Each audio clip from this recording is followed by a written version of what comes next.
Hello guys, in this video, I will show you how to use uBlock Origin on Android. The original extension was removed, but the same developer has released a new lightweight version called uBlock Origin Lite.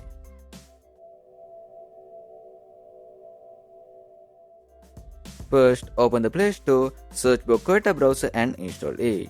Once it's installed, open the browser and complete the setup. Next, go to the Chrome Web Store and search for uBlock. Then you will see two extensions in the results. So make sure to install uBlock Origin Lite from the original developer. After it's installed, close the Chrome Web Store.